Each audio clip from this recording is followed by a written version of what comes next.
Good morning and welcome to Morning Movie News. Now, the biggest news of the day hasn't happened yet, and that's the premiere of the Guardians of the Galaxy trailer tonight on Jimmy Kimmel Live at 11:35 p.m. And this announcement late in the day, yesterday there were rumors going around that the trailer would debut. A lot of Yahoo outlets in Asia were actually letting the news slip online, and people were picking it up before they could remove the tweets and posts that they weren't supposed to be putting up. So late last night, Disney issued a press release that the trailer would indeed be debuting, but not per usual. Usually when Marvel Studios has debuted a trailer to date, it's been on their YouTube channel, the Marvel YouTube channel and the Marvel UK YouTube channel, and it's worked out very well for them. They usually show maybe some clips on Entertainment Tonight, the night before, and that's been the norm. But now they're saying we're going to instead debut this on Jimmy Kimmel Live with Chris Pratt as a guest. I guess he's there also to promote the Lego Movie, which is a big hit, and it plays in very nicely to this. Are you enjoying the Lego Movie? Well, then maybe you want to see Guardians of the Galaxy, where my face is involved.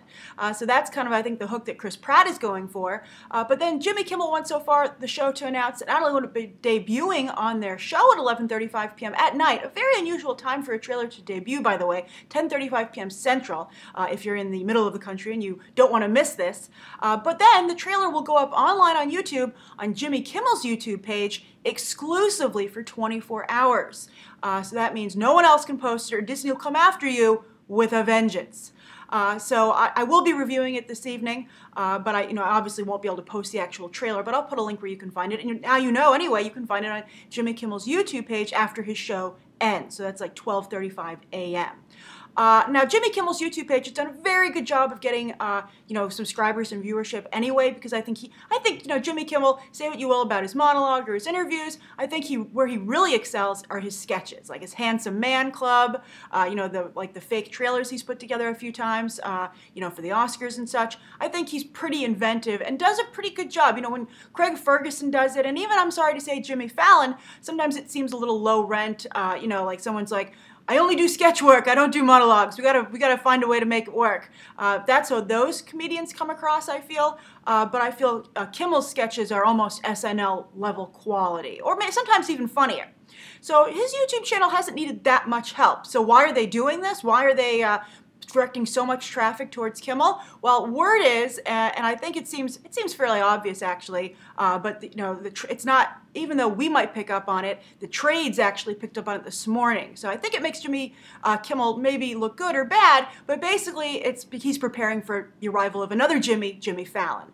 Jimmy Fallon's show starts after the Olympics, and so it's clear that Kimmel's trying to up his game. But to have the trades highlight that and underline that and talk about how he's trying to get out in front of Fallon either means Fallon is a genuine threat. Maybe there's some kind of tracking that Kimmel's people have access to that hasn't been made public, so that's why he's so nervous. Or maybe they're like, let's just try and get as big a gap between us to start with, so we have less work to do when Fallon actually debuts. But this also brings up another interesting question that I think isn't being discussed, and I'm curious how you guys feel about it, and that's the idea of using publicity offensively, where a studio might be like, well, hey, why should we go and give this actor or trailer to a network, and these days networks are affiliated with movie studios, when we can use it to promote our own television programming? I mean, are you marveling at this synergy over at Disney, or do you feel it actually hinders the film and it's a little too corporate for you? Do you not like seeing the strings? Do you want, people I think like to at least feel that the work comes first, not that Marvel is some engine at this point driving every division at Disney. The theme parks, the movies, the television, ABC, be it Agents of S.H.I.E.L.D. or this kind of promotion, and then and there are other elements they've been really, and also that's what I want to say, Disney animation with, Big Hero 6. Is Marvel just really doing everything for them? And so that's another interesting question. If that's how studios are going to play it, for instance, Universal owns NBC. So what does that leave Fallon to promote and say he has an exclusive of? Well, unfortunately, Universal doesn't really have any big tentpole films this year because Fast 7 was pushed back due to the very tragic death of Paul Walker. They have A Million Ways to Die in the West, but of course that trailer didn't debut on any NBC show. But if they're going to take their cue from Kimmel, I guess they have Dumb and Dumber 2, but that's all the way in November. So Kimmel definitely has the upper hand in terms of the studio that's behind him and the the work he can promote. So in addition to all this discussion about Kimmel versus Fallon and how Marvel is being used as a weapon, that's the greatest weapon in the universe, or at least the Hollywood universe, USA Today also released just a few pictures. I'll put the link in the video description where you can find the article. But they also released a description of the movie. Now, this has a lot of hyperbole in it. I don't know if this is the USA Today writers at work or Disney publicity, but I was surprised. All right, so let's hear it. I'll read you the synopsis for the movie. So the movie team's 5 disparate personalities. Peter Quill, Chris Pratt, aka Star-Lord, was taken from Earth as a 9-year-old. And okay, so that right there is a big change, I feel, from the comic book. So it doesn't discuss that he has any alien DNA. In the comic, he's half alien, half human. But I see just a kidnapped child, kind of like The Searchers, where Natalie Wood was captured by Indians and, raised by them. Is that what they're going for? So that's right there. Huge question right off the bat. Then it continues saying that Quill possesses a mysterious orb artifact and pilots the Milano. Like the cookie? No, it's a muscle car of a spaceship, but, it sounds like the cookie, obviously. My favorite Milanos are the orange ones. All right, so anyway, he meets Gamora, Zoe Saldana, who is connected to Thanos, arguably the cosmos' biggest baddie. Does not discuss the actual connection. If you want that not to be spoiled for you, I won't spoil it here. But I did do a whole series spotlighting this team, an episode for each one. I'll put links at the end of this, but you can also just find them on my here on the Beyond the Trailer channel if you want to know a little bit more about these characters, at least their comic book origins. I can't vouch for what Marvel's going to do to them once they put them through their movie machine. But it does reference Thanos, so that's interesting. And I will say in this picture, Zoe Saldana, I did not expect that kind of facial makeup. She looks very different. And I can't decide if that's awesome or if poor Zoe Saldana just cannot catch a break.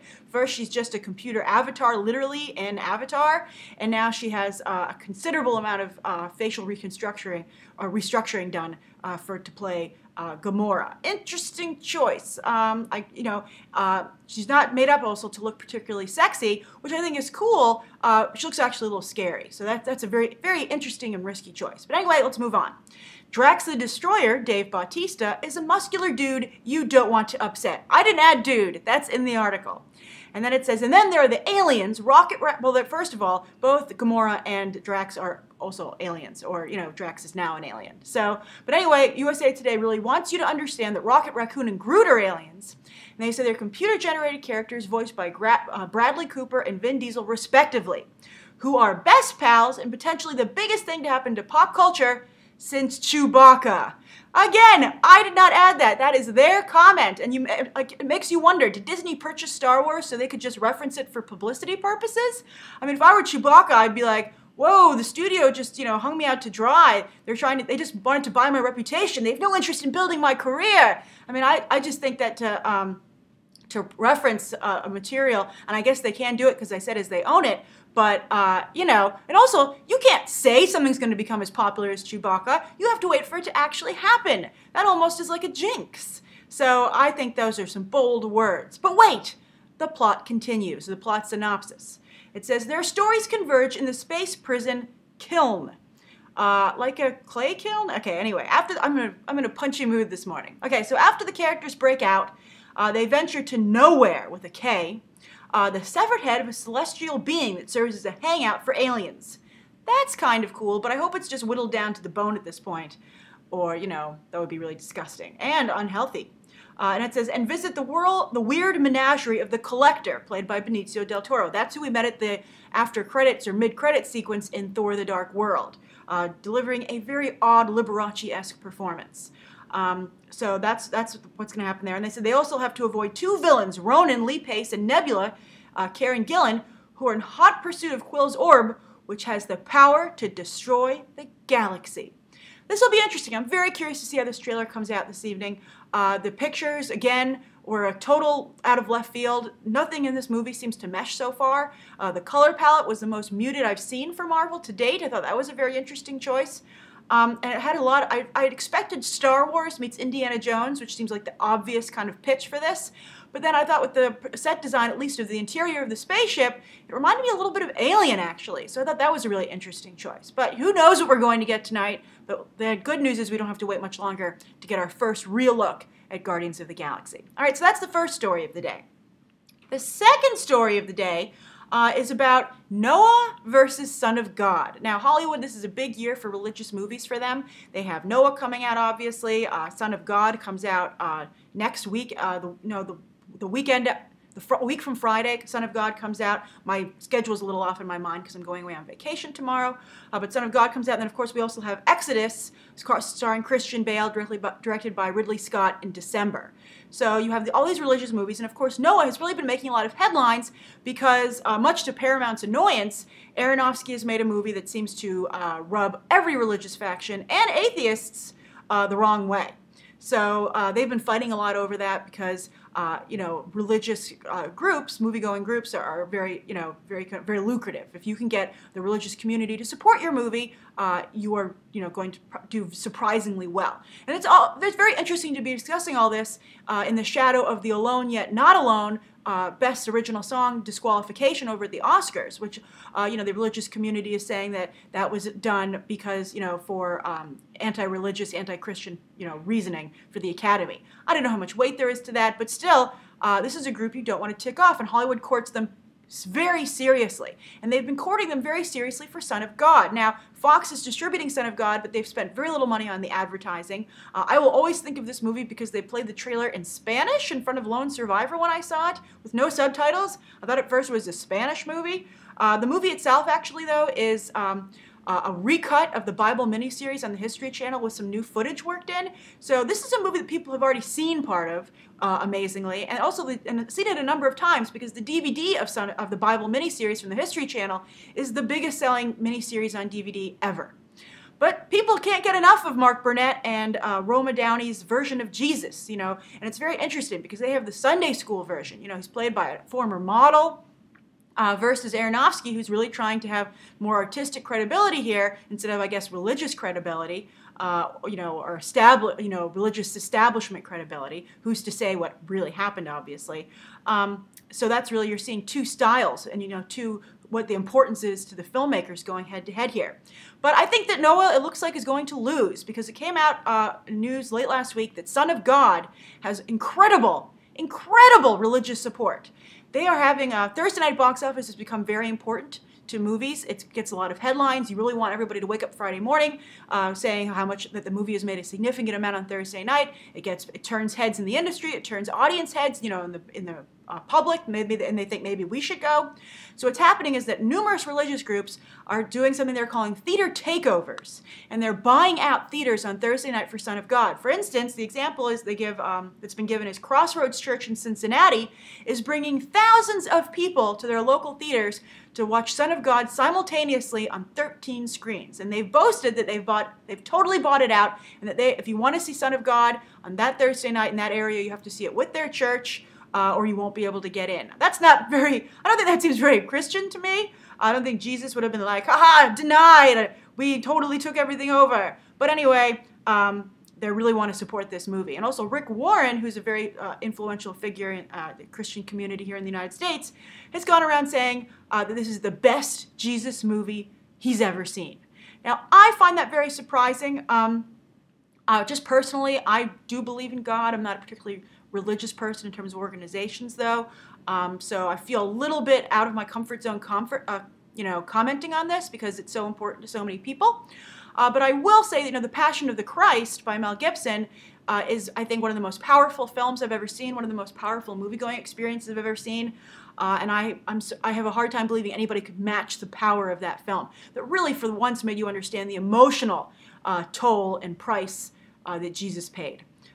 In my opinion, it was just an unbelievable movie-going experience. It was a long time ago, but it's still stuck in my head. And I'll never forget how at the end of the movie, the theater just went, I was bawling and crying because I just, seeing and almost experiencing what Jesus went through, or as close as you could, and just to seeing the amount of pain and human cruelty that he took on his shoulders, it was so moving.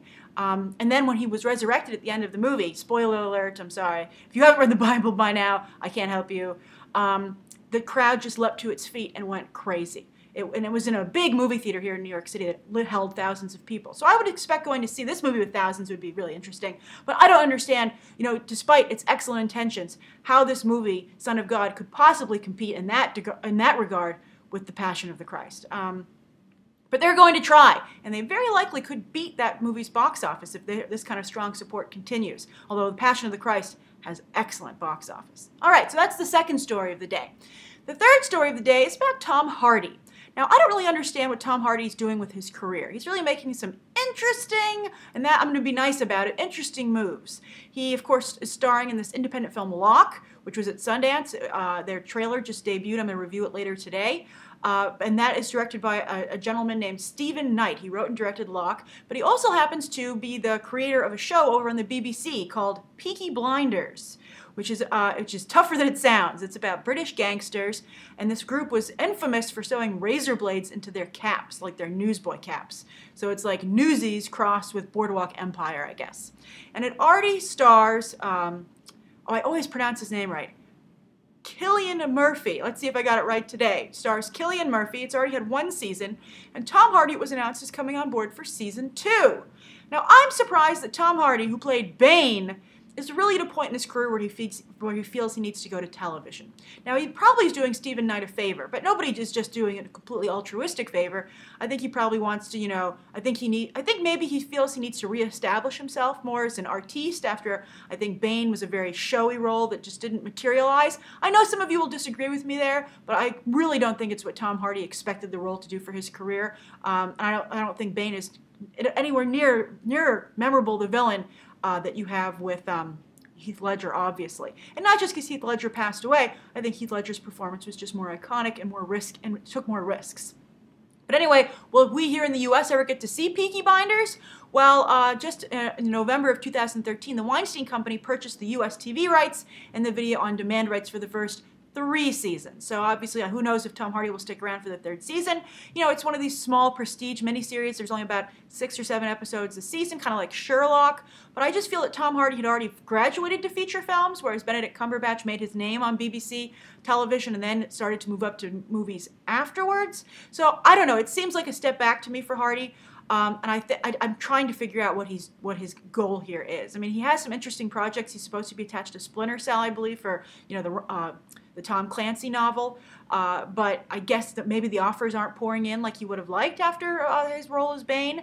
And as I said, maybe he's just trying to reestablish his persona as an actor with these smaller roles. But Tom Hardy fans, what do you think? Do you like this, or are you on board? And if you're not a Tom Hardy fan, are you like, well, I wasn't really interested in him anyway? Do you think he's making a mistake? Did you like Bane enough that you will follow him to this show? Will you go and see Locke, and will you watch Peaky Blinders whenever it becomes available to you? Or for the international viewers for BTT, or those of you in the UK, what do you think of Peaky Blinders? Is this a good show? Do you think it's a good move for Tom Hardy? All right, so that's the third story of the day. On to the viewer question. This comes from Fire Rockstar 2, and it says, Grace, I have a question. Excellent. What is a DC character in movies that you want to see? Thanks, smiley face. Excellent. Thank you, Fire Rockstar 2. I picked this question because I had a pretty clear-cut answer. I would like to see Robin. There are a lot of, DC has a huge character lineup, but Batman is a very popular, obviously the most popular character in other media. He has the most mainstream audience appeal. And I feel that Robin could really, more than Superman, I think Robin could be the potential offshoot of that, the secondary series. I think Robin is a fantastic character. He is the only sidekick in the history of comics. I've discussed this with a few different people on Think About the Ink, but the only sidekick to ever really kind of come into his own while remaining a sidekick, although literally some, Dick Grayson graduated to Nightwing, Jason Todd to the Red Hood.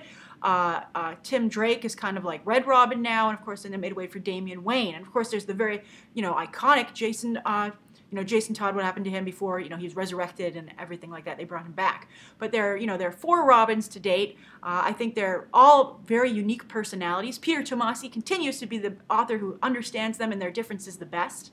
But when they said Adam Driver was potentially going to play Nightwing, it just really crystallized the potential I see here for the character and how excited I was to, bring in the vigilante aspect that's so popular with Batman, but in a somewhat more relatable character. Nightwing is, at least by Dick Grayson, and all the Robins are a little bit more, they let their guard down more. Batman is a very stoic character. It's hard to get into his head, and when you do, I thought the Lego movie did a great job lampooning that, by the way, with the song they gave Batman. He's like, oh, my parents are dead, I'm an orphan, but I'm rich, and it makes it a little better. I thought that was really funny. But, moments like that with Batman where you connect with Batman in that way are rare. But with Robin is a really kind of almost like a bridge character who really more reaches out to the audience. And so I think that, Hollywood is, I think we're all nervous about them dealing with a child introduced into the Batman world. Nolan was famous for saying he wouldn't introduce Robin to his films, but then he kind of did with an adult Robin with Joseph Gordon-Levitt. I kind of liked elements of the way that was done. I thought it was a little sloppy, a little rushed. It really should have been its own movie, because we ended up having exposition scenes that were just totally just a speech from, John Blake, which is a pet peeve of mine. It's a visual medium. Show, don't tell. Like rule number 1, pretty much. Even with flashback sequences, I would have taken flashback sequences. But I liked certain elements of it, and I liked how The Dark Knight Rises at the end, Wayne Manor became an orphanage. I thought that was really great. I mean, there's some really good themes there that Robin plays off of nicely. And I feel that if it was done by the right creators, and I don't know if Goyer and Snyder are those creators, but I feel that eventually a Robin and then eventually Nightwing movie would be really a big deal. And I think people would be very excited about it. I think it would be just amazing. All right, so that's today's morning movie news. What DC character would you like to see in the movies? Feel free to answer Fire Rockstar 2's question, and also comment on the 3 stories of the day. And then tomorrow starts the special 6 viewer question episodes. It's all viewer questions, 3 an episode, and so I hope you tune in not only to see if your question was selected, but also I've tried to pick questions that I think everybody would be interested in the answer. So I'll see you tomorrow. Bye.